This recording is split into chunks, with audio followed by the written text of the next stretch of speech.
ni Kibenge TV. Ninashukuru sana kuwa Mfuliru na ambaye niko fiere kuwa Mkongomani. Nimesikia ndugu yangu Mnyarwanda ambaye tumempokea hapa, yeye angali na umande kumigulu ya kuvuka frontiere. Ndugu zangu wa Kongomani ambao mko hapa, kama tunapigwa vita, hatupigi vita na hao Wanyarwanda, maana hawana nguvu ya kutupiga vita. Vita ambavyo tunapigwa vita ni wazungu.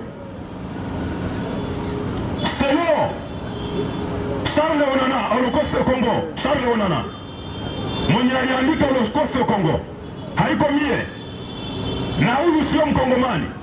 Huyu ni recherche scientifique ambaye anaishi Kamerun, ambaye ameandika Holocaust ya Kongo, ambaye alisuivre de près, de loin et de près juu ya probleme ya nchi ya Kongo. Na kwa hiyo naweza kusema ya kwamba Wakongomani, wa baba na wa mama, sisi tuwe makini. Udongo tuliopewa na Mungu haiko sadaka eti tutaigavula na Wanyarwanda. Hapana. Wanyarwanda wana nchi yao na wana lugha yao na wana asili yao. Burundi wana nchi yao na wana asili yao kwa Burundi, na Watanzania wana nchi yao kama jinsi na sisi Wakongomani tuko na asili yetu. Kwa hiyo nataka kusema hivi, hii muhasara ni muhasara mkubwa sana wenye kuamusha nouvelle génération à savoir comment gérer les problèmes. Kesho wapi mtaacha watoto? Tuko pamoja. Niwaambia kwamba vita ambavyo tunapigana, niko na kitabu kimoja ambayo kimeandikwa na Occidentaux que il existe le pays d'Uvira depuis 1930. Depuis 1930, il existe le pays d'Uvira qui se trouve au bord du lac Tanganyika. Occidentaux balitafuta nchi ya Zaire depuis zamani. Juu ya nini? Mobutu wakati aliona wale Babelge benye balikolonize bababu yetu hawafanyi kitu, ni kupora mali ya nchi na kwenda kuinvestire kwao, akawapatia je pense 24 ou 48 heures.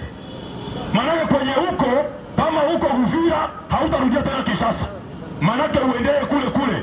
Wale Wabelgi wakaacha vitu yao humu, na wale Wabelgi walikuwa basa jua Kongo, na wakati walijua Kongo na utajiri wake, na baadaye wakafanya madocumentation, bakaandika madocumentation.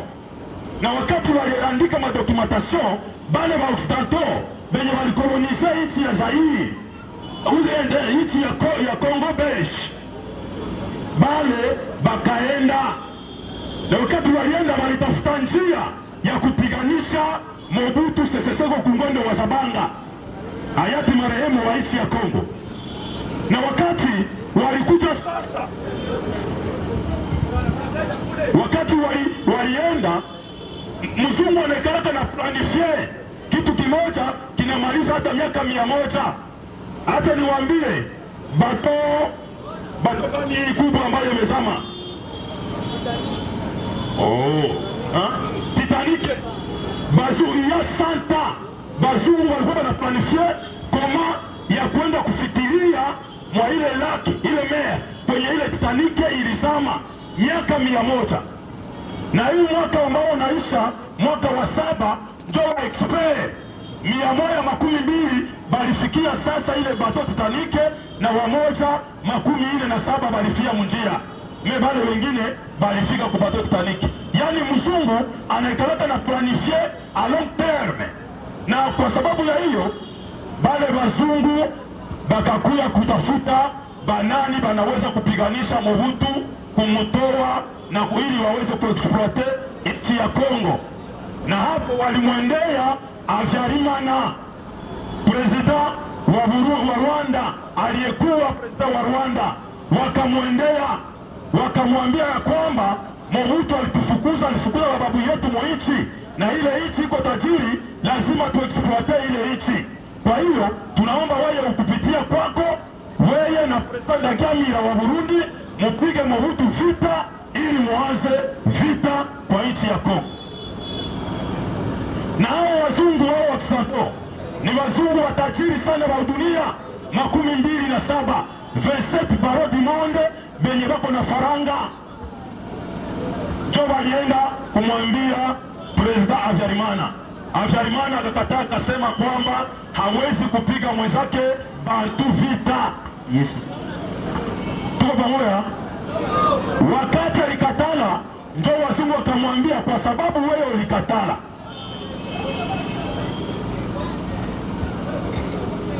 okay, merci. Wakamwambia kwa sababu unakatala, hautawatawala na hautamiliki hii nchi ya Rwanda. Na hapo walifanya harakati kumtafuta huyu muuaji Paul Kagame.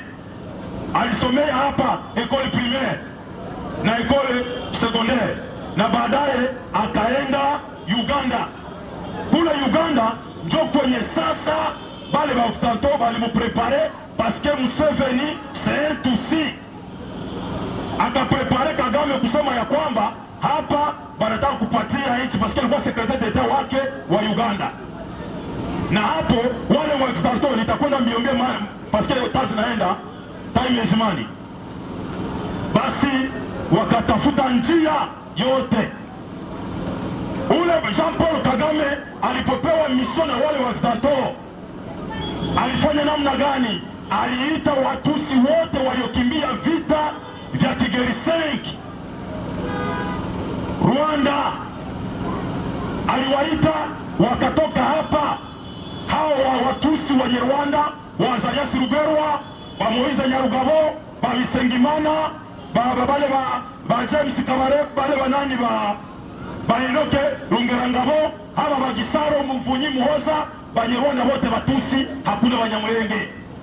Wote wakaenda Uganda, wakaenda kuplanifie vita. Walifanya nini? Walipatana namna gani? Selo Holocaust ya Kongo, niko na mnukulu, anasema ya kwamba wakapatana wakasikilizana. Watusi waliokimbia vita vya Rwanda, wamoja walikimbilia Uganda kama Bakagame, bengine wakakimbilia humu ndani ya nchi ya Kongo. Na wakati walikimbia nchi ya Kongo, wakapatana wakasema, sisi Watusi wa Kongo ambao walikimbilia kwa Kongo, mutusaidie tupige vita tukamate Rwanda, na tutakapokamata Rwanda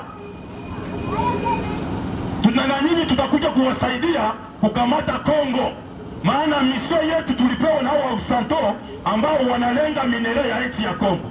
Mena hatuwezi kupiga vita kwa nchi ya Kongo wakati Bantu njo wangali kupuvore Rwanda na Burundi. Bakafanya nini? Bakaorganize Ambirihima. No. Bakaorganize Ambirihima. Ile Ambirihima ya Batusi, c'est libération de l'Afrique centrale muzima ya Banyarwanda kolonize Babantu. Hii vita vya Kongo ambao tunapigwa na Wanyarwanda na wazungu wa Occidental, haiko vita vya Kongo wa mama na wa mama, ni vita vya Babantu. Barundi, Babantu wa Burundi basijidanganye. Kongo ikipigwa na Burundi itapigwa, Tanzania itapigwa, maana hawa watu ni watu ambao walijiunga na washetani. Sawasawa nao ni washetani, maana hawana roho ya huruma na roho ya zamiri. Acha niweze kuambia hapo, hawa Wanyarwanda kama unaweza kuangalia, wanajiita kwamba wao ni Wanyamulenge. Depuis mukarne ya Zaire au ya Kongo 1985, muangalie mwele karne, hamutaona kabila wanaandika Munyamulenge. Mu 450 tribu hakuna Munyamulenge. Sasa Mnyamulenge alitoka wapi? Wakati Mulenge ni mulima ya Mfuliru. Jadi nasifumesi. Tunamshukuru sana bwana mkubwa Samadari kwa deba yako, kwa parole yako. Sawa, tunaingia deja ku fazi ya kukaribisha mkubwa Philip Kilorobe na aweze kutoa neno lake watu waweze kumsikia. Karibu sana. Sawa, nashukuru sana kwa mara ya tatu kwa kuweza kunirudishia neno. Mimi ni mmoja wa watu ambao wanasimamia Wanyamulenge, niseme hapa Kongo na nchi za mipaka na hata Ulaya, na msemaji wa Wanyamulenge ulimwenguni. Kwa neno la pili, hiyo nimesikia ndugu yangu mkwe yangu anatoka kusema, huyu mkwe yangu anatoka kusema hapa. Mimi nairudilia mkwe yangu huyu, ukitaka kukatae haitatoka bukwe kwa kwenda mbio. Acha nasa muda kikatali kwa sababu amesikia. Hauwezi kataa kwa sababu haukusikia. Utajibu kwa wakati wako. Kwa kuweza kuhitimisha maneno ambayo ameisema, nafurahia kwa sababu nimesikia ya kwamba vita tunavyo ni vita vya wazungu. Kama amesema ni vita vya wazungu, si vita vya Wakongomani. Najua ukweli, watoto ambao tuko tunawalea wana historia nzuri ambao watakomaa nayo.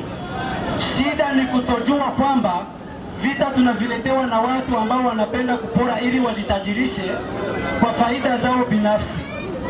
Huyu amesema Charles Onana si Mkongomani wa Uvira, ni mtu ambaye ni wa huko, lakini tumekuja kusema namna gani uwazara shina la vita ambavyo kila wakati vinatusumbua sisi Wakongomani wa mashariki ya Kongo, magharibi ya Kongo nakutana wanastarehe, lakini sisi watu wa mashariki kila wakati tunakuwa ni wahamite wa kukimbia huku na huko. Ingekuwa vizuri tujue wakati hata tunafikia wakati ya uchaguzi, tuwe tunachagua mtu ambaye atapatanisha watu ambao wamesumbuliwa muda mrefu na siasa za kuweza kubagua mtu aliye nyumbani. Vita vimo ndani ya nyumba, hakuna mtu kati yetu anaweza kavimarisha. Ndiyo maana mimi naweza kuambia kinacho na mwanzo kina mwisho. Wakati amejua historia ya kusema Waoksidantao wametafuta watu wakuja kuangusha utawala wa dikteta hayati Mobutu Sese Seko, nimejua ya kwamba utawala wa ukoloni wa Wabeleji, Mobutu ameingia kwa uongozi wake. Sisi tuna historia na yeye ana historia. Tunajua kwamba amemuriti ambaye amekufa Kasavubu, lakini kutojua historia ya nchi ni ulemavu mmoja kubwa. Lakini mtu akijua ukweli wa mambo ataweza kujua na namna gani atasimama mbele ya umati wa watu na kuweza kushika sheria za katiba ya nchi, kwa sababu tuna katiba moja. Hapa hatukuja kujifunza katiba ya nchi, hatukuja kujifunza. Nimemshukuru mheshimiwa ambaye ni mtu wa sheria, anajua sheria za Kongo. Na wakati mtu anakuwa kujua sheria za Kongo na baadaye unakuja kusema ya kwamba uko mmoja wapo wa wagombea kiti cha ubunge wa jimbo, ni lazima uweze kujua namna gani kushika sheria na kuziunda na kuziheshimisha na hata kuzifahamisha watu ambao wewe umewawakilisha kwa jimbo ambao wamekutuma. Kwa sababu kuwa mbunge si kwenda kula pesa, si kuvuna pesa za umma. Ni lazima ujue utaweza kusimama namna gani kuweza kutetea umma ambao limeweza kukutuma na kuliwakilisha. Mimi sijawahi kusema ya kwamba mimi niko mbunge, sijagombea, hapana. Mimi niko nyuma ya wagombea, na wakati niko nyuma ya wagombea na ninajua wakati kutakuwa kushinda, kutashinda Mkongomani na kutashindwa Mkongomani. Asiyekubali kushindwa si mshindi. Lakini nakuja mbele yenu kuambia kwamba vita vinaletwa na wafanyasiasa, na wakati unaposikia mbunge anasema ya kwamba anaanza kubagua wakati hajaingia kwenye kiti cha ubunge, akifika ndani ya ubunge sijui atasema nini. tumesema kwamba wabunge ni watu ambao wanashika sheria na kutunga sheria za kuambatanisha Wakongomani, za kuambatanisha umma ambao imewatuma. Lakini ukianza kutetea ukisema ya kwamba mimi napenda nishabikiwe na walio wengi, hapa kuna wengi ambao wana cheti cha uchaguzi, kuna wengine hawana cheti cha uchaguzi. Lakini niwaambie kwamba mkienda kuchagua, jua ni nani atakayekuwakilisha, atatetea nini ili aweze kukupatanisha na mwingine, kwa sababu kidole moja haiwezi kavunje chawa. Tuna nchi jirani hapa, tunajua kwamba tunaweza tukotoke hapa tunaenda kuuza kitu kinachohitajika hapa Burundi. Tuna mipaka ya nchi 9. Kama tuna mipaka ya nchi 9, najua kwamba tuna teritoria ya province ya Sud Kivu ni nani pamoja na vile ya Bukavu. Najua kwamba tuna machef de groupement ambao tunao ni 169. Hao wote tunawajua kwamba ni wao wanatuwakilisha, lakini kuweza kutegua mtu kwa sababu anaenda kupanda mbegu ya chuki, atavuna nini? Atavuna chuki. Lakini mjue kwamba amani ya kila mtu ni ndugu yake. Wewe ukiwa binafsi, wewe hauna amani, lakini amani ni ndugu yako ndiye atakupa amani. Kusema uanze kubagua na kusema fulani, kwanza kusema fulani. Alepoke Dizairi kulikuwa Frederic Gisaro ambaye kaburi yake iko hapa, alikuwa ni mbunge Alepoke Dizairi. Hatuwezi tukaipuuzie hiyo. Kwa serikali iliyoangusha utawala wa dikteta hayati Mobutu, mulikuwa mawaziri ambao ni wazaliwa wa hapa, mnawajua, wamesomea hapa. Lakini mshangao ni kuona mtu anafika mbele yenu na waambia mkinichagua naweza kubagua huyu. Akibagua hata na watoto wake nyumbani atawabagua. Na washukuru nyinyi wa Kongomani. Merci, tuwakungaliki 3 minute mkuu wa Biringiro anaona kuongezea. Merci. Tunaendelea. Shukuru Masaki Sauzie, karibu shukuru. DJ. Nashukuru sana kwa watu wa Uvira ambao wanataka kutusikiliza kwa siku ya leo. Kwa majina naitwa Shukuru Mastake, jina maarufu Sauzie, le jeune dealer Ofuliru. Nitaka niseme hivi. Unaona, wakati walimupa hii megafoni haikupenda iseme kwa sababu wana dhambi nyingi sana. Hapana, ilikuwa nafungiwa. Alikuwa bado anafungua. Nitaka niambie Wakongomani hivi. Shida ambayo tuko nayo mwiti yetu ni hii udongo tu. Richesse ambayo tuko nayo ndio shida yetu tu. Na wanjirani wote hawatupendi kwa sababu ya hii richesse. Nitaka nikwambie ndugu yangu Alex, kwa sisi Wafuliru hatuna ubaya na ninyi. Biringiro. Sawa, nimesaulika ndugu yangu. Biringiro nakwambia hivi, sisi hatuna ubaya na ninyi Robert. Muingia mwinchi ya Kongo ilikuwa 1930. Ndio wakati Babeleji bali installe mpei ya Kongo. Na mulipata uhuru nationalite ya nchi a 1997. Nitaka nikwambia hivi, wakati muingia mwinchi ya Kongo, wanani ambao wamepokea mwa nchi ya Kongo ni sisi Wafuliru. Hiyo wakati haikukuwa kama bila kusema kwamba huyu ni Mnyarwanda na huyu ni Mfuliru. Ninyi ni wa Nyarwanda ambao mlitoka kwenye Rwanda kuja kuishi katika nchi ya Kongo kama warefugee Batusi.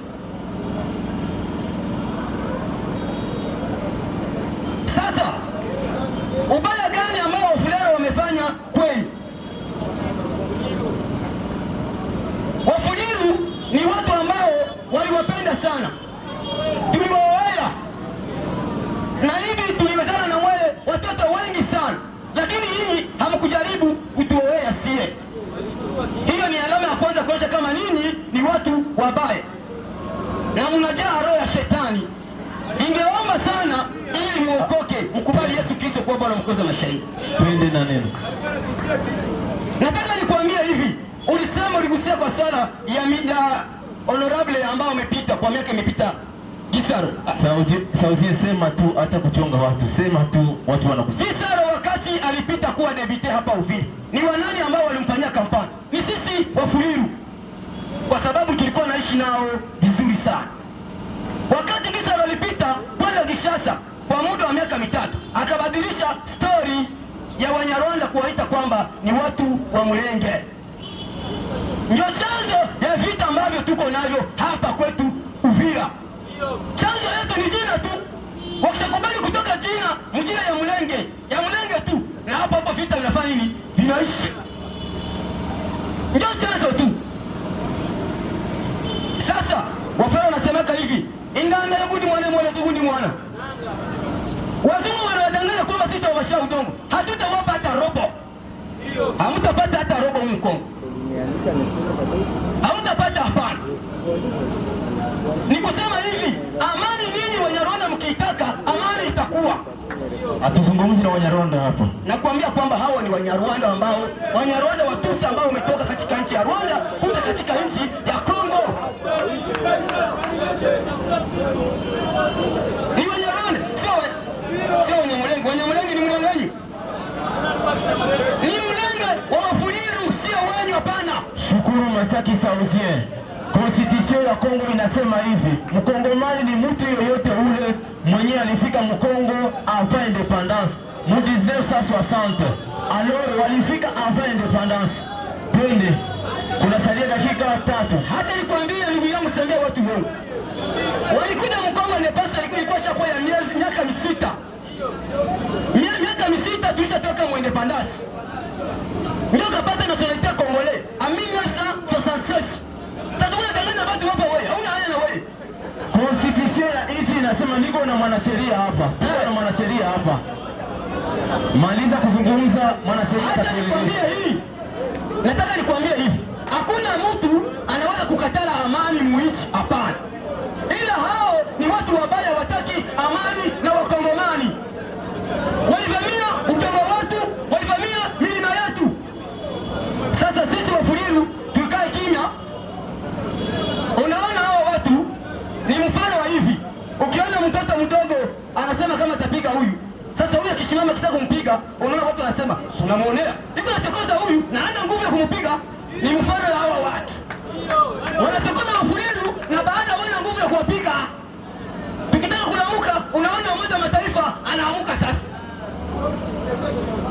Na kuambia kwamba hata ile Umoja wa Mataifa, Amerika, France, Belgique, Angleterre, hizi nchi zinawasapoti wafanya yao ya wazungu, sisi Wakongomani tufanya yetu ambayo inahusikana na Wakongomani. Watawadanganya ndugu yangu, tutuishi vizuri sana bila tatizo, lakini ya kwamba mlikuwa watu ambao hamkubali Yesu Kristo kuwa Bwana mwokozi wa maisha yenu. Sasa hii wakati ni wakati wa kuambiana verite, na ile wakati tulikuwa sema ukweli na mnatukamata na tukua. Sasa ni wakati yetu sisi Wakongomani kutetea udongo ambao mababu zetu walituachia. Hatutaki kuongea hapana, tutaongea ukweli. Sio watu wazuri hawa. Unaanza kudanganya watu, "Oh, tulipitisha." Nani mwenye hata semester tu ule watu? Haiko Gisaro. Asante sana. Dakika zinaisha. Karibu mwanasheria Yohana. Tuhakikishe kwanza uraia kwanza. Mkongomani ni mtu gani? Takupa dakika 1. Ndio. Nafikiri tunaenda vibaya. Haiko njoo deba inaweza kuelimisha vijana na watu. Ndio. Tunasema kama tumekuja hapa kwa sababu ya kutafuta amani, kwa pamoja sidi ya makabila. Wenzetu wakikubali kutoka mjina ya Mulenge, amani inakuwa. Mimi niliuliza hivi, wakati tuliwapokea hii jina ya Mulenge ilitoka wapi? Mwenzetu hakunijibia. Anaanza kuniatake, aseme ba politicien, Monsieur Vilingro Robert, je suis candidat, siko napanda siko nasema ma discours ya mahele tribal na siko kugabula watu. Hapana, ni kuonyesha watu kweli na Asante. we ujidefendre, jina yangu iko hivi na hivi. Tusiende kwanza mwanasheria atakuya kuonyesha uraia. Tutafika kwa ile kipindi ya uraia. Ndio. Iko mwanasheria iko hapa na amekwisha kutuambia. Asante sana. Asante. Biringiro Robert, karibu ili tupate kuendelea. Nadhani mwanasheria atakia kutuelimisha uraia wa Mkongomani. Nitake kuwaambia kidogo hivi, mimi sikasirika, hatu nitukane, mimi siwezi nikakasirika. Hata nimesikia huyu ndugu yangu hapa ana upala, lakini mimi siwezi nikakasirika kusema namna gani. Sauzie. Hata niseme hivi, hata unitekana namna gani, mwende muulize historia ya sheferia Bavira kama hamuelewi, na waenda kuelewesha. Mwende muulize historia ya sheferi ya Uvira kwa wakongwe wa mbele, na tungali na mheshimiwa angali kwa muda huu. Kama kuna wanani wameshuka wakati kulikuwa ukoloni wa Beleti wanataka kugawa na kupana masheferi, kama hakuna Mnyamulenge ambaye amestahili ndani humo.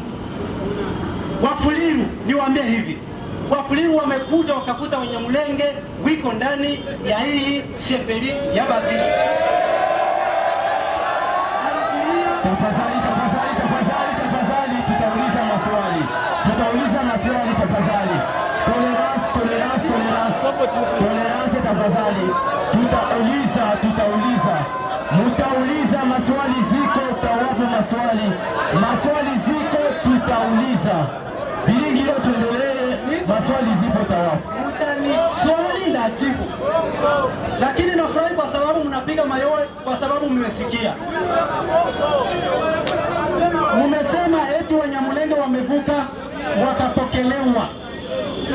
Wakati wamewapokea, nauliza swali kwa ndugu yangu mkwe yangu.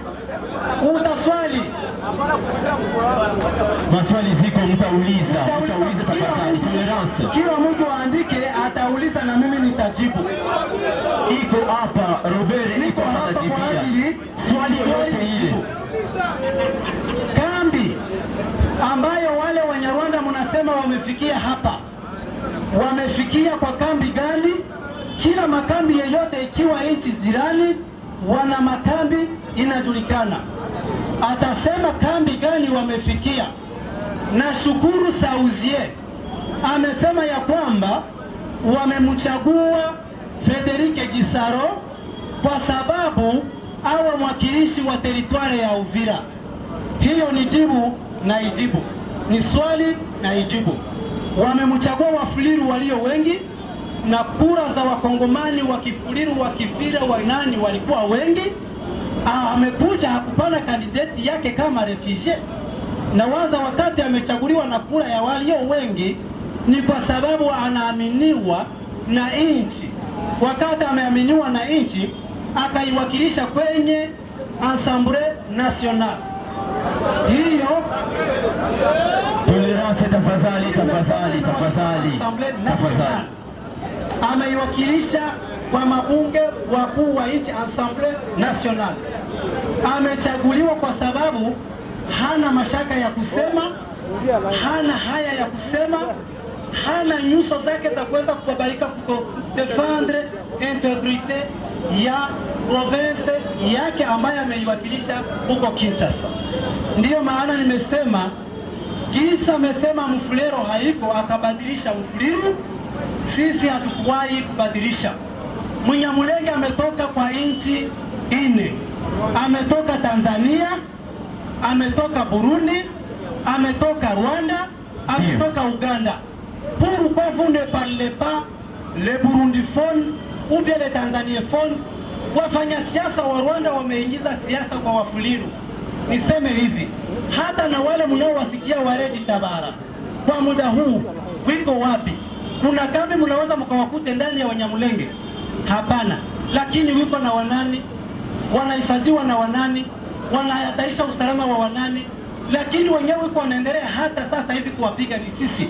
Lakini hao ni Watusi wa Wanyarwanda, ni Watusi wa Burundi ambao wiko ndani ya misitu ya Kongo, wanahatarisha usalama wa Wakongomani, wanahifadhiwa na wanani? Ndiyo maana nasema muwe mnajua kwa nini hatuna usalama. Watu wamepokelewa na wanani, wanahifadhiwa na wanani, wanatumika na wanani. Ninawashukuru kwa swali ambayo nimeweza kuulizwa na ijibu. Ndio. Na swali ya ndio. Nashukuru sana kama mimi nikisoma atasema mie ndio nasoma. Madate wakati waliingia Mkongo bako hapa. Wakati waliingia msheferi ya Bavira 300 refugiés rwandais benye waliingia msheferi ya Bavira. Mwami Rampa akasema akambia ba Croix Rouge na CICR bafukuze hawa watu yao sababu wanaanza kujigeuza kama wako Bakongomani. Mwami wa Bavira alianza kuwafukuza. Mmoja kuye hapa. Soma tupende na muda. Toba moya. Hapo subiri. Wakati alisema Baredi Tabara. Hapa situtonganishe na Burundi. Dakika 5. Niko na maojo yake Biringiro Robert. Iko na relante wenzake Banyarwanda. Koma balienda leta barebele ba Burundi benye walikimbilia Rwanda. Yeye maojo zake ziko. Twende kwenye mada. No. Usiniangushe. Ndio. Paske yeye ashabisema hapa. Ndio. Sababu hivi bazai hivi vitafuata na ulimwengu mzima. Yeye alisema hivi iko naambia wenzake wa Rwanda. Tusome kitabu kwanza. Juu ya Baredi Tabara, pardon. Mais tu ne respectes pas le débat. Tu ne respectes pas le débat. Ou bien qu'on laisse le débat. Parce que ça ce n'est pas le débat. Vous êtes acheté, monsieur. Munisikia mzuri wapendwa. Maojo zake niko nazo. Benzake Banyarwanda njo balinitumia nazo. Iko na bambia baliendaka leta Baredi Tabara basi ya Burundi huyu Biringiro Robert. Benye walikimbilia Rwanda anabaleta objectif yao. Ilikuwa wale Baredi Tabara bapike mu plaine de la Ruzizi. Mojo yake ya Kinyarwanda kwa naongea. Bale ule sema ule ngure naye apike nani Fizi na kisha baannexe bakuye baende kamata Bukavu na ile M23 ndani ya Goma ikamate Goma na baadaye bakamate Vita. Mare Mungu wa Bakongomani. Bale benye wanaenda kuleta Baredi Tabara. Unasikia? Benye wanaanza kujitobola tumbo. Mungu wa Bakongomani. Yepeka nasema namna gani anaambia wenzake Banyarwanda. Aseme ya Baredi Tabara na vijua sana sababu si ndio tunaenda baleta. Na wenzetu wenye tulikuwa nao pamoja walifungwa bakaenda Kinshasa. Na ile Baredi Tabara ikapanda huku milima. Mena les choses politiques ikatutraire na Baredi Tabara kisha Baredi Tabara bakatutoka hako mwojo yake. Cela veut dire mu 2016 yeye Biringiro Robert na Nyamusaraba wagumino twigwanena na androide banaanza siasa ya vita ndani ya nchi, manake banafanya nchi muichi. Ndio wanaenda kuleta Baredi Tabara. Sisi na Burundi hatuna barebele ya Burundi. Hebu ndio walibaletaka. Bale Baredi Tabara ni batusi kama yeye. Ni Banyarwanda kama yeye. Si Bakongomani tuende kunegozea na Banyarwanda. Hapana. Mimi nafikiria hivi. Deba yenye tupo hako basi derute. Watu wengi wanajiulizaka hawa Banyarwanda tulikuwa tunabaita Munyarwanda kabila mchafu kula nyama na kuvala ngozi. Tulisoma naye huyu Biringiro Robert. Kumasomo tulikuwa tunamuita Congolais d'origine rwandaise na mobilité ziko. CICR yenye libapokea kama Banyarwanda. Dokimani ziko ku Croix Rouge na ku CICR. Kwetu kubafuriru wakati walikuwa installe Katobo Lemera iko vile yeye hataki kusema gisi jina ya Mulenge likuya, muache niwaambie. Tuko pamoja. Wakongomani oye! Mungu wa Wakongomani kwa hapa. Aligusa pabaya. Dakika moja.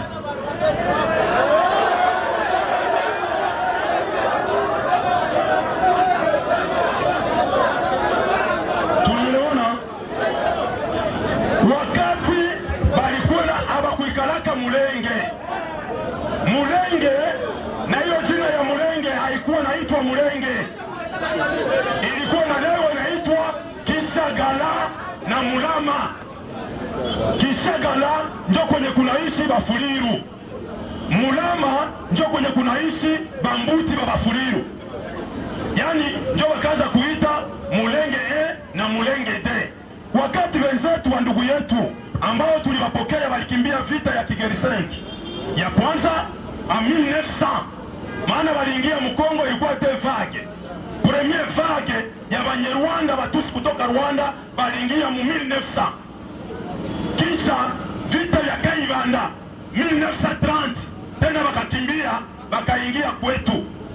Sasa bakakwenda kuwa installe Katobo.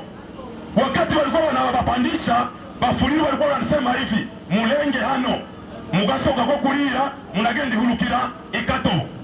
Mulenge hano mugagenda hulukira Ikatobo. Hanamia bakapita wanakamata jina ya Mulenge. Mulenge hano kageuka Mulenge. Tunaelewana? Iyo Mulenge iko sitiwe wapi? Mulenge na Mulenge D iko mugrupema ya Kigoma ya sheferi ya Bafuliru, grupema ya mzima wazima wa Andre wa Kigoma. Tunaelewana pale? Isitoshe, kama ni Banyamulenge, lugha yao ni lugha gani? Kama ni Banyamulenge, mwami wao iko wapi? Kama ni Banyamulenge, sheferi yao iko wapi? Asante. Asante sana, asante sana. Tusikilizane vizuri. Ni mazungumzo ya makabila, tunaeleweshana tu. Tunaeleweshana. Na wakati tunaeleweshana, wakati mwingine nazungumza, tunaikala taratibu kimya, tusikilize kile atakavyozungumza. Hapana mwingine. Na tuko tunaenda na muda. Tuko sasa, bandugu yangu, si mnanipenda? Munisaidie, msiniangushe. Niko kandida député provincial na Kibenge TV. Sijui politique aliyeutilize siku ya lancement ya kampanye, njoo anialike parce que na mimi niko invité sawa sawa na mwenzetu. Kumbe wakati ndugu yangu atakuwa anazungumza, tuwe tunamsikiliza, msikuwe namzomea. Tutafute amani, batuambie kweli tu, na kweli njoo itajenga hii nchi. Hakuna mtu mwatafukuza mwenzake muichi, lakini bakubali tu kama bako bageni. Tunasikilizana vizuri, tunaikaa kimya, tunasikiliza. Ni mazungumzo ya pamoja, haiko ya kuzomeana, haiko ya kuzomeana ama ya kutukanana. Tafadhali, asante sana. Naalika mwanasheria hapa tueleweshe Mkongomani ni nani kufuatana katiba ya nchi, ili tupate kumurudia tena Bihigiro Robert. Naona presence ya mamedia hapa Kibenge TV, Actualité Uvira, Verticom. Karibu tena. Sawa, merci kwa kauli. Na salimu wale wote walifika na retard. Na salimu tena wa kodebatero wote, Samadar na Robert, hata pia wengine wa Sauzie na Nyange, Honorable Nyange. Bo, nawaza kama mulisikia gisi walisema, kuko wenye waliongea kama vile wa sociologue na kuko wenye waliongea kama vile wanasiasa. Nawaza mliwafata. Na mimi ndaongea kama vile mwanasheria. Neno la kwanza ndaanza, mudeba zote kuna kuwaka tolerance. Paske katiba ya nchi yetu inasema hivi, toute personne a le droit de l'expression. C'est-à-dire même si ataweza kuwa nini, ifale kwanza mnampatia ile liberté ya kuongea, Liberté d'expression. Liberté d'expression, na pale ndio tutapata fursa ya kuongea mambo ya mzuri hapa yenye kila mtu atatekeleza. Nilisema Déclaration universelle ya droit de l'homme article 15 yenye inasema kama kila mtu ana donc ako na pleinement droit, na ita pleinement droit ya kukua na mahali alitoka au nationalité d'origine. Au-delà ya ile, katiba ya nchi yetu inasema hivi, Mkongo muko aina mbili za kikongomani. Ndio zenye nataka kugusia. Kama tulianguka na kama hatukuanguka, pale ndio mtasikia na juu mpate nini ya kufanya mwa hii election. Sote tutaweza pata, Mungu wa Kongo ataweza onekana. Ça veut dire quoi? Nationalité ya kwanza ni nationalité d'origine.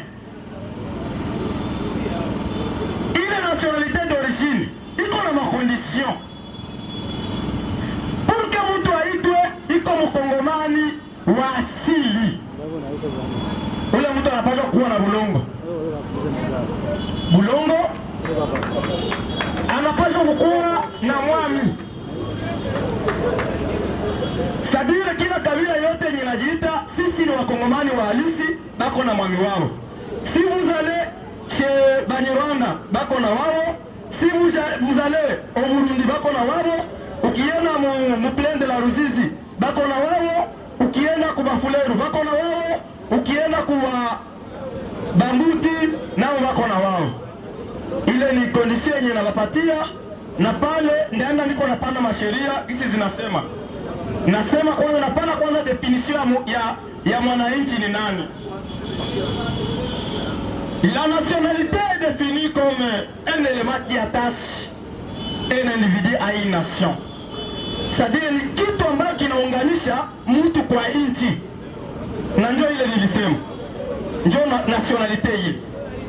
Sur le plan juridique au kwa sheria ya nchi, katiba ya nchi kwenye kipengele cha 10 au article 10 inasema hivi: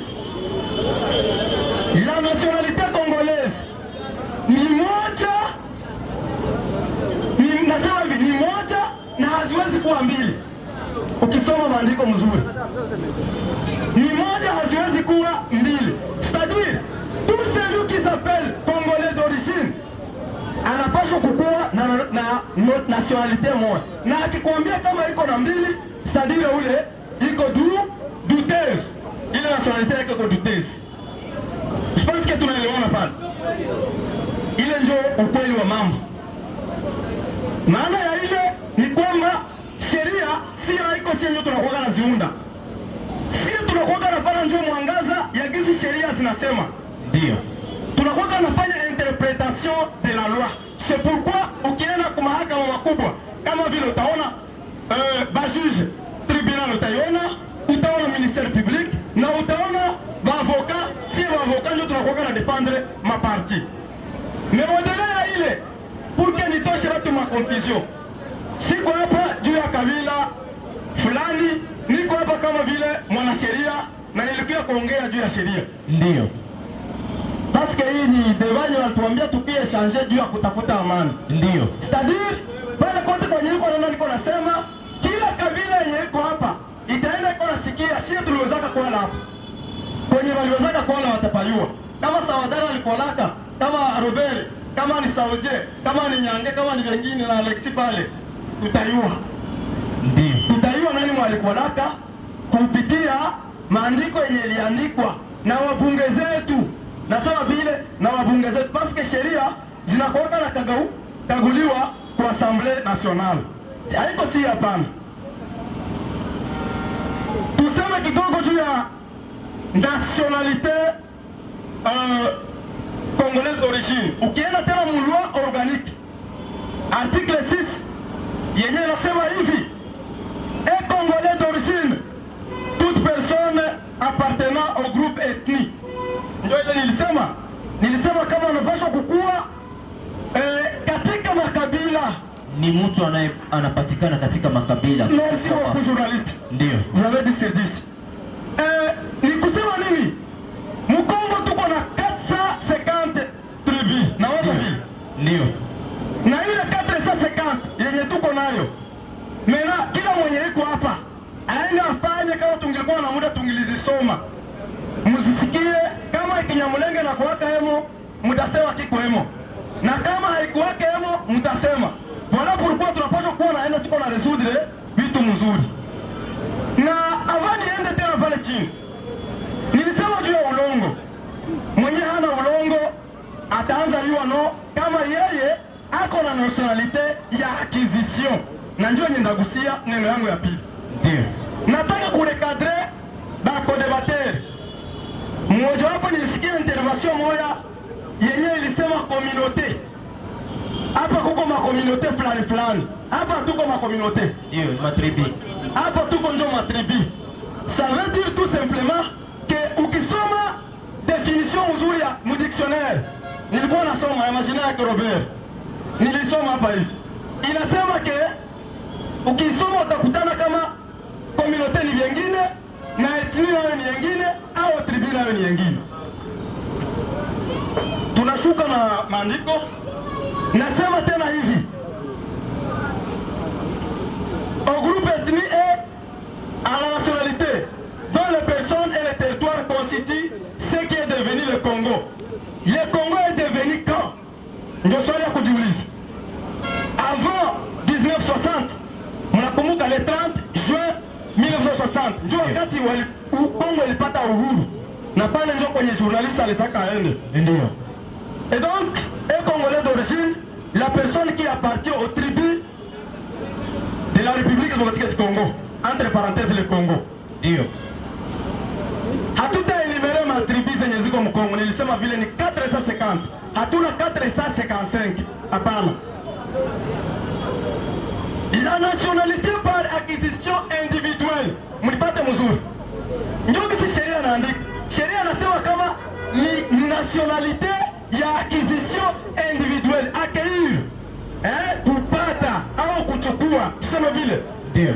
Ni mtu mmoja ndio anakuwa na réclamer au anakuwa na déclarer voici les conditions, kisha kurespecter ile ma conditions pale deja uwepe. Hapana communauté, hapana kabila ndio inaenda leo tunataka tukue Barundi, abata baitikie. Pour que ukue Murundi, il y a des conditions fixées par les lois burundaises. Et voilà pourquoi si tuko nataka kuwaambia habaendake kundi ya watu sasa kisi tuko hapa ndio tunaenda kwa nationalité. Nationalité inakuweka na ombeo, mtu yeye pekee ndio anakuweka naomba nationalité. Ndio. La personne qui reçoit la nationalité anapaswa kukua alikuwa na nyingine nationalité, mwenye anapata ile nationalité civile. Ndio. Ndio acquisition ya ile ndio ya pili, la nationalité d'acquisition. Ndio ile ya pili ndio tulisema.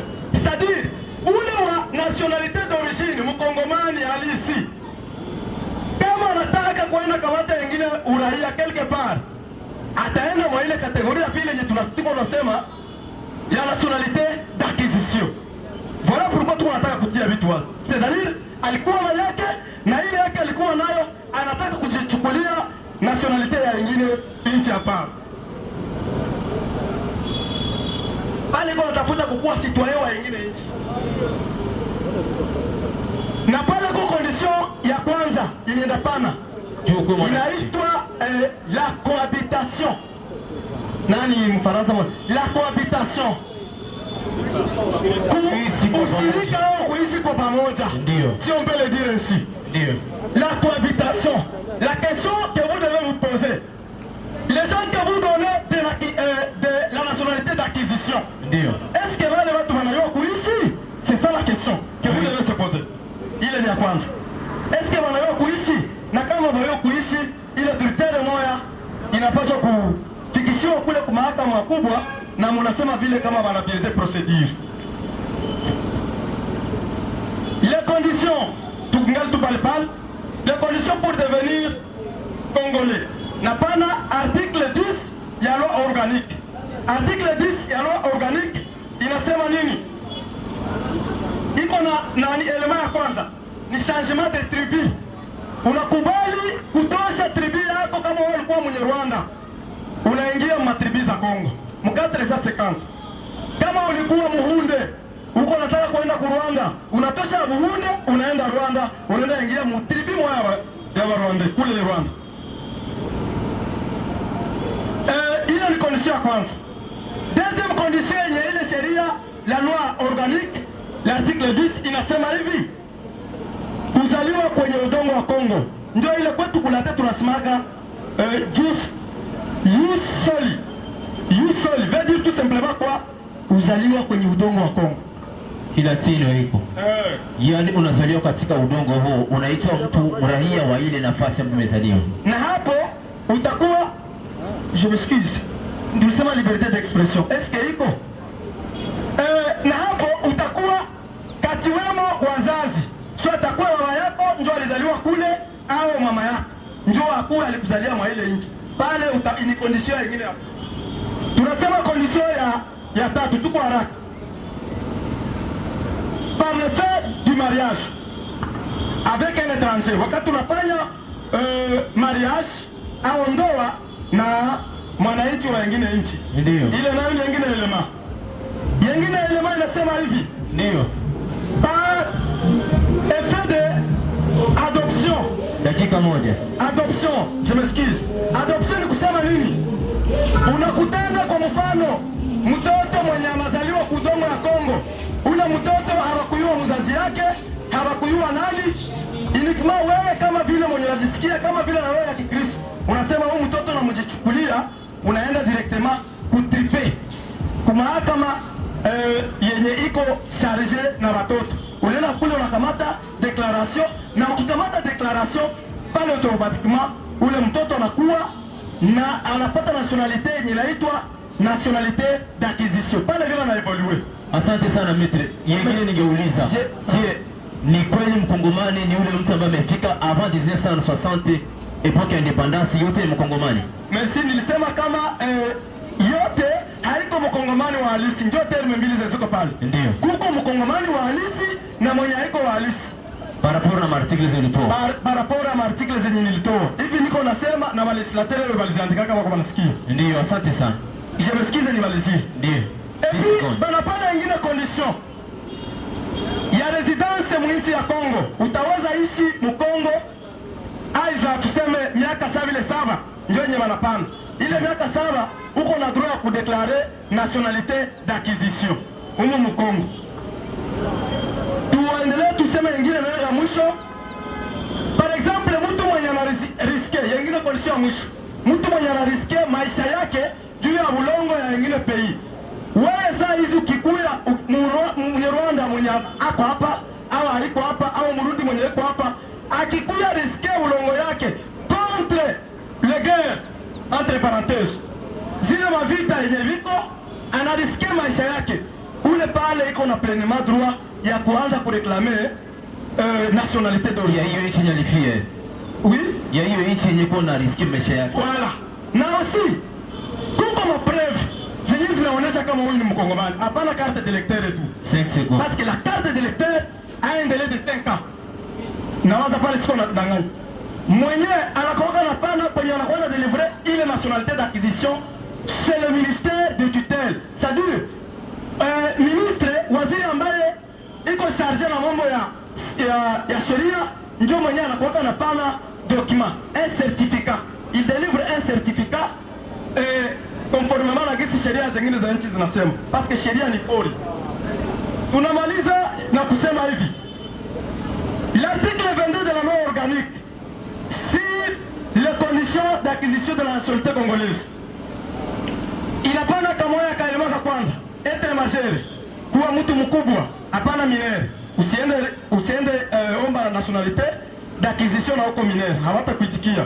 Ya pili, introduire expressement une déclaration individuelle. Unajiandikia wewe mwenyewe kisha pale unaenda omba nationalité. Hapana watu wa mingi. C'est pourquoi nilisema tutoshe neno ya communauté. Dénoncer à toute nationalité par écrit. Unasema kwa kuandika biote. Anaka haiko kusema nini nani? Asante Maître. Yengine condition yenye wanapana pale mbili ndazimaliza. C'est être de bonne vie et merci. Na zingine nilikuwa nishazipana. Uwe na mwenendo kama mzuri. kutakuwa maswali, Ndio. je vais répondre à toutes vos questions. Asante sana, merci beaucoup Maître, umeelewesha kwa urefu zaidi. Tunaendelea, ni mazungumzo ya amani ambayo tunazungumza hapa ili kuchangia kwa pamoja kueleweshana ukweli. Tunaendelea, tumkaribishe Biringiro Robert ajibie kwenye yale ambayo Maître amesema na mengine ambayo maswali yenyewe Samadari ameuliza ili tupate kuendelea. Tunasalia kama dakika chache, ndio hivyo. Karibu. Asante sana bwana moderateur. Nashukuru tena kwa kuweza kunipa kauli mara tena. Na nashukuru sana kwa gisi mko mnapika mayowe kwa kuweza kufurahia kandida wenu. Ijapokuwa tuko tunasema hivi inaonekana kama na mimi niko namfanyia kampeni, lakini mnilipe pesa kwa sababu wakiwapa pesa ndio wanachagua. Usipowapa pesa hawatakuchagua. Bo, niwaambie hivi. Nimesikia wamesema kama tuna sheferi wapi, kama tuna grupema wapi. nawaza wamesema watangulizi wa ardhi ya Kongo, nimesikia wamesema ni Wambuti, nawaza ndivyo. Wambuti wa Pigme, nawaza ndio wamesema wao ndio watangulizi. Ndio. Hapa katika jimbo ya Sud Kivu kuna sheferi wanayo, hawana hata moja. Kuna groupement wanayo, hawana hata moja. Kuna territoire wamepewa, lakini wana waziri. Mnajua kama wana waziri. Sasa kwa nini mnaweza mkaseme watu wote wenyewe wanapatikana kwa ardhi ya Kongo huku kwa Sud Kivu ni lazima wote wapate hiyo sheferi? Niwaambie hivi, tuna masheferi collectivité makumi mbili na ine katika jimbo letu la Sud Kivu, munielewe. Na tuna sheferi groupe sheferi secteur sheferi ni 19, secteur collectivité ni 5. Mu territoire yetu ya Fizi tuna collectivité, hatuna sheferi. Munasikia? Tuko na groupement 18, hatuna bami. Tolerance s'il vous plaît. Tolerance s'il vous plaît. Hiyo wote mko mnaenda mnazunguruka, mwenda muulize kwa nini hiyo waliifanya hivyo. Mtaa wa Uvira una sheferi, mtaa wa Fizi hauna sheferi, mtaa wa Walungu una sheferi. Kwa nini Fizi hawana sheferi? Cela veut dire que les politiciens ont planifié avant. Tutarudia nyuma. Kwa nini? Mimi niko nasema kwa nini? Ili ndiko mnaniuliza, mwende muangalie katika vitabu pengine fulani. Ninashukuru sana ndugu yangu wa sheria, mwanasheria kisa ameweza kufafanua. Mimi nina miaka 47, mimi huyu 47. Baba wa kunizaa ana miaka 64, amezaliwa hapa. Sirudie kwa ile katiba ambayo amesema. Hiyo yote tuko tunaenda tunazunguruka, wafanya siasa wanajinyakulia ushindi kwa kupumbazisha watu ambao hawana maarifa ya kujua. Lakini tukijua, tutatafuta iwezekanayo yote namna gani tuweza kuishi pamoja. Hiyo naweza kujibu kwa neno la ndugu yangu Pastor amesema. Kwa mfanya sheria sitasema kwa sababu mimi si mfanya sheria, nimejifunza kwa gisi ya uchumi na mipaka. Ukiniuliza hapo naweza kuingia kinagaubaga kujua namna gani ya humo ndani. Watu wote wanaopatikana hapa Uvira, muna makabila nyingi za hapa Uvira. Makla kama ni tribi, ukoo niseme hivyo, ni wengi, lakini tunaheshimu uongozi unapatikana hapa. Hakuna ambaye anatarajia kuweza kuhatarisha usalama wa ndugu yake. Ule ambaye anatarajia kuhatarisha usalama wa ndugu yake, yeye binafsi, yeye hana usalama. Akianzisha vita, vinarudia vinamalizikia kwake. Natakia watu walio hapa kujua kwamba tuko na makolektivite sheferi 19, tuko na makolektivite sekteri 5, hiyo yote ni 24. Tuko na magrupema 169 katika hii. Msiwazie wanaopatikana wote wana masheferi, hapana. Namalizia. Merci. Tukaribishe Samadari, karibu ajibie kwa yale mengine. Nashukuru sana. Ndio. Wenye watu ambao mtu mwenye hana ya kusema anakalaka na tantone. Acha niwaambie, hii playa yeko na pana hapa ilikuwa muorganizasyon ya RCD Goma ya Azarias Ruberwa ambaye alifanya teritware ya Minembwe, na mwaile bako na republike yu Murenge yenye bako natafuta kukreye muichi ya Kongo juu ya kubarikanize ichi, na hiyo kartografi tuko nayo, na ilinifanya mimi kutoka hapa kwenda Kinshasa kuipelekea Mzee Bitakwira na kubeba kwa president. Ona aba batu hawaoni, ni manyoka batakuua. Ona playa, ona kitabo yabo njo hiki ya planification yabo, ya makontribution yabo ya kukreye ichi na kubalkanize ichi. Na waza alishindwa kutimia. Mimi nataka kumsaidia ile jina ya Murenge, nisha msaidia. Confere Moise Nyarugabo, Munyarwanda mtusi wa Burundi, mwenye alijiunga maana Batusi baachanaki. Wakati balikuwa kudeba na Excellence Justin Bitakwira alimuuliza hivi, mweye Banyarwanda, identite hii Banyamulenge mulitoka wapi? Moise Nyarugabo alirepondre ke tulikamata identite ya Mulenge juu ya kudiferensier Munyarwanda wa Rwanda na Munyarwanda mwenye iko Mukongo. Kama ni bongo aseme. Ile maojo ziko. Atakujibu. Sasa tulisema hapa kama ni mkutano wa amani. Yeye mwenzetu hakukuwa anajiprepare. Angekuwa anajiprepare, angejua vya kuongea.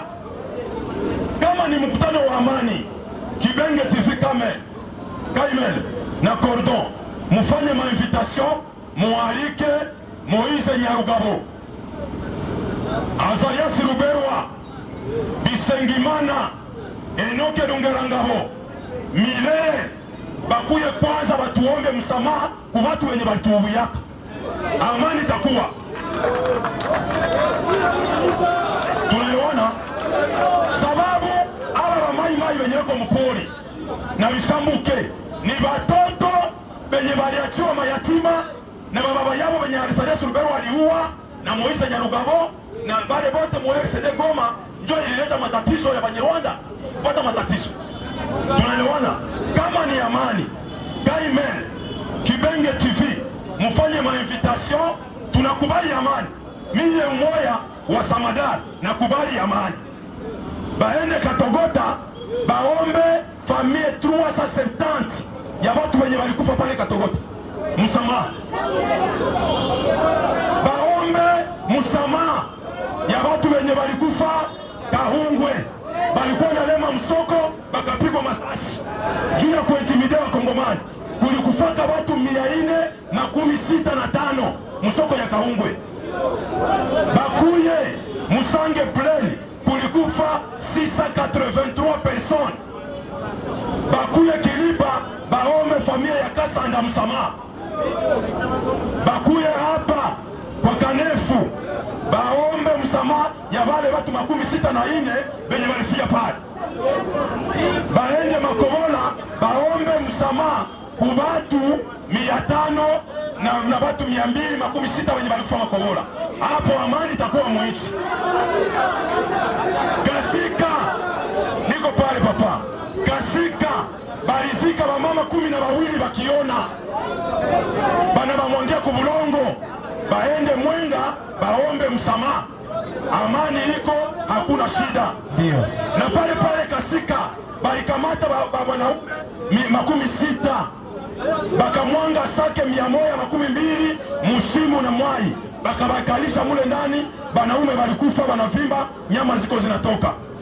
Mena baombe msamaha, hakuna probleme. Ni bandugu yetu, tuliishi nabo, ile yote tutasamee bakikubali msamaha. Na ya pili, hii jina yenye ituua ni yenye walijibandika Mulenge mulima wa Mfuliru.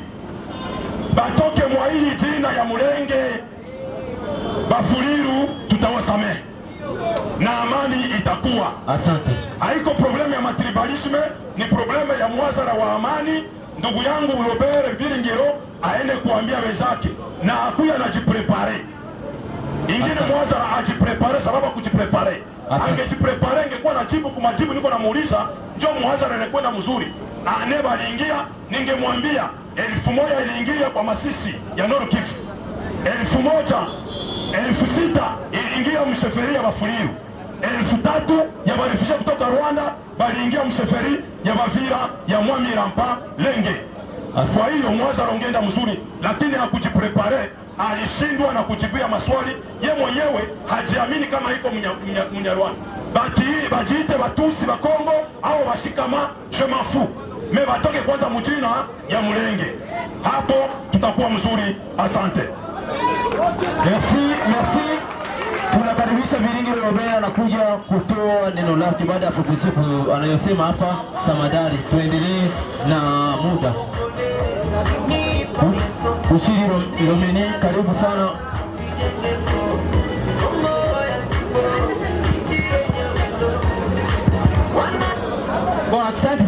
maswali. Sijui kama kuna mtu ambaye ameota saa vile Buyoga hapa. Sijui kama naweza patikana. Hakuna. Watu wote walifanya nini? Huko watu wenyewe walitoka. Nefiske tunasikia Banguti hatukujua walitoka wapi. Lakini kusema kama fulani aliingia, je pense que majorité ni ba immigré. Kama watu wengi ni walitoka pembeni, kwa nini kusible Robert huyu? Cela veut dire hata na ile agenda wanasemaka kuna kitu anaficha ndani hakimu. Mtu kama hakufufuka hapa. Nimesikia amesema kitu cha RCD. Wakati RCD imeanza na kwanza mwenyewe aliongoza RCD alikuwa ni Wamba Dia Wamba. Ndio alianza RCD. Wa pili alikuwa Emile Ilunga. Sijui kama ni mzaliwa wa Rwanda au Wamba Dia Wamba ni mzaliwa wa Rwanda. Wa tatu hata naendelea vile mama nasema ni Kibaraka. Nani Adolphe Olusu Mbanyemba ni mtu wa Kasai. Yo unasikia hapa tuko na nani na Bertrand Bisimwa Kibaraka. Eske pourquoi kila mkongomani anaweza kuwa nakubali kuwa Kibaraka cha Mnyarwanda mwaka ni kwa nini? Nikwambia kama ni franga na wewe utakuwa Kibaraka. Mtu anastahili kusimama imara. Kama mimi sifukaki ni kwa sababu ninajua kwamba mimi sina ukoo. Kama vile amesema mimi alimamsikia amesema sikujiandaa. Amesema Amani Moise Nyarugabo ametoka Burundi. Tayari haiko tena Mnyarwanda, anakuwa Burundi. Cela veut dire que yeye hakujiandaa. Mimi huyu ndio waambia, nimetoka Tanzania ukoo wangu. Mimi huyu nakwambia. Ndio mimi nimetoka. Ili leo sitakwambia. Hivi unaweza wa hivi. Ama wanatembea. Hata nusu. Huyu anayetembea. Tolerance tafadhali. Unasema ama wanatembea na viatu ni wa wapi? Eskize kidogo. Yote utazungumza maarifa. Utazungumza. Wanaotembea na viatu ilavedirike si wa Nyarwanda. Ni wa wapi? Hiyo yote na wasamehe kwa sababu mmedanganyiwa. Wakati mmedanganyiwa ni lazima mpokee bongo. Ndio ukweli. Utazungumza. Tafadhali, tolerance zero tafadhali. Wakati mtu anazungumza tunabakia kimya. Wakati mtu anazungumza tunabakia kimya, tunamsikiliza kwanza. Tutamwita msanii Denis Classic ataperform hapa, baada hapo atapokea maswali. Kama kuna swali yako andika ama takupa mic unakuja kuuliza. Nadhani ndio hivyo, muda unaisha. Kwa sababu ikiwa ni hivi viongozi ambao waliandaa hii hawatakuwa tena na furaha tena kuandaa ingine turu. Ni vizuri tunakuwa tunasikia kwanza watu jambo la maana, na ili tuelimike na tujue nini ya maana tulikaa kuzungumzia hapa.